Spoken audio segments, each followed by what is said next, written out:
অনেক কিছু কাজেরই ট্রিটমেন্ট আমি দিতে পারি ভালো। মনে করেন যে অনেকের যে বউ চলে জায়গা একটা ছেলের সঙ্গে, অনেকের প্রেম ভালোবাসায় ব্যর্থতা আছে, তাদের আমি 72 ঘন্টার ভিতরে ইনশাআল্লাহ রহমতে 72 ঘন্টার ভিতরে সমাধান করে দিই। এটা হলো রাহুর হার।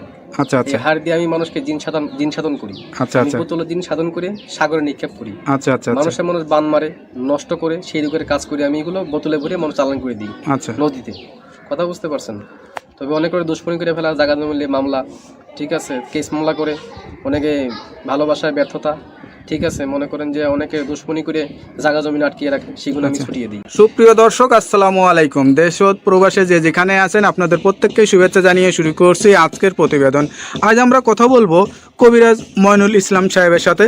জানবো তার কি বিষয়ে কবিরাজি ট্রিটমেন্ট দিয়ে থাকেন এবং কি অবস্থায় চলছে তার কবিরাজি। চলুন কথা বলি তার সাথে। আসসালামু আলাইকুম ভাই। ওয়ালাইকুম আসসালাম। কেমন আছেন আপনি? হ্যাঁ, ভালো আছি ইনশাআল্লাহ, আপনাদের দোয়ায়। তা কি অবস্থা, কেমন চলতেছে আপনার? ভাই আমি তো মনে করেন অনেক রোগের কাজ করি, বুঝতে পারছেন, বিভিন্ন রোগের মনে করেন কবিরাজি কাজ করি, বাপ দামাল থেকে করি। আমার শিক্ষা জীবন হলো কামরুকামি, কাসামে, পানামে, মেঘালয়, অরুণাচল, মিজোরাম থেকে আমি শিক্ষা করে আইছি আন্দামান দ্বীপপুঞ্জে, ভারতবর্ষের। সেখানে আমি শিক্ষা করছি কুড়ি চালান, হাড্ডি চালান, মানুষের বিভিন্ন রোগ উপকার করি। যেমন মানুষের মানুষ বান মারে। আচ্ছা আচ্ছা, এই যে আপনার রাতে যে দেখা যাচ্ছে কড়ি, হাড্ডি, এটি আসলে এইগুলোর মাধ্যমে চালান দিয়ে ট্রিটমেন্ট দিয়ে থাকেন নাকি? আসলে আমার শিক্ষা জীবনে পাইছি, ঠিক আছে। এখন মানে যে রোগী আসে সেটা কি ধরনের রোগী বেশি আসে আপনার কাছে? মনে করেন যে অনেকের মনে করেন যে বান মারি ফেলায়, অনেকে, আচ্ছা আচ্ছা, অনেকে দুশ্মনী করে মনে করেন কেস মামলা, জায়গা জমিলে মামলা করে ফেলায়। অনেকের বউ জায়গা চলে একটা ছেলের সঙ্গে প্রেম ভালোবাসা করে। আচ্ছা, সেই কাজের জন্য আমি বেশি জড়িত। আমি মনে করেন যে আমি জিন সাধকের মাধ্যমে, আমি চালানোর মাধ্যমে কাজটা করি। এই ট্রিটমেন্ট অনেকে আবার জিনে ধরে, ভূতে ধরে না, জিনে, হ্যাঁ, জিনে আসর করে সেগুলো আমি আবার সারিয়ে দিই। আচ্ছা আচ্ছা, মনে করেন যে আবার মনে করেন অনেকে দুশ্মনী করে বান মারিয়ে ফেলা অনেকে, ঠিক আছে, সেগুলো আমি সারিয়ে দিই।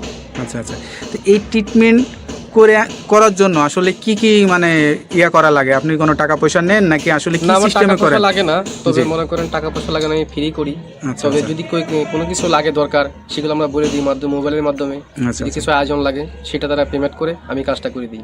আচ্ছা আচ্ছা, তো বিধমে আমার টাকা পয়সা দেওয়া লাগে না। আচ্ছা, এটা ধরেন অনেকে আসতে পারে না, অনেকে দেখা যাচ্ছে যে মানে যোগাযোগ করতে পারে না, তাদেরকে কিভাবে ট্রিটমেন্ট? আমি মোবাইলে ট্রিটমেন্ট করি বেশি। আমি আন্দামান, অরুণাচলের, তারপরে মনে করেন শ্রীলঙ্কা, বিভিন্ন দেশের কাজ আমি মোবাইলের মাধ্যমে করি। যেমন দুবাই, মালয়েশিয়া, জার্মান, ঠিক আছে, ফিলিপাইনি, সৌদি আরব, কাতার, আচ্ছা, এগুলো কাজ আমি মোবাইলের মাধ্যমে করি। মানে মোবাইলের মাধ্যমে আপনি আসলে চিকিৎসা দিয়ে থাকেন? হ্যাঁ হ্যাঁ। আচ্ছা, তো এইটার জন্য কি লাগে, কি ধরনের মানে লাগে? যার কাজের সেই সব যেমন আয়োজন লাগে সেগুলো আমি দিয়ে করি। মনে করেন একটা কাজের একটা ধারা আছে। আচ্ছা আচ্ছা, একটা কাজের একটা ধারা, সেই ধারা অনুযায়ী কাজটা করতে হয় আমার।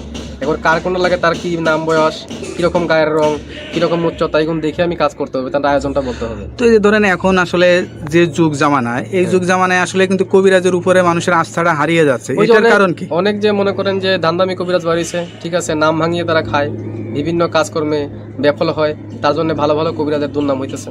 আচ্ছা আচ্ছা, তো হ্যালো ভিউয়ার্স, আসলে একজন মানে কবিরাজের কথা শুনলেন, তার ভিতরে যে নৈতিকতা বা যে সত্যতা বা যেটা আছে সে সব কিছুই বললো। তার কথার ভিত্তিতে আপনারা আসলে বুঝতে পারছেন তার কাছে কি পরিমাণে লোক আসে বা কি বিষয়ে ট্রিটমেন্ট নিয়ে থাকে। এরকম ধরনের যদি কোনো কারোর সমস্যা হয়ে থাকে তা আপনারা এই নাম্বার দেওয়া, স্ক্রিনের ভিডিওতে নাম্বার দেওয়া আছে, এই নাম্বারে যোগাযোগ করতে পারবেন।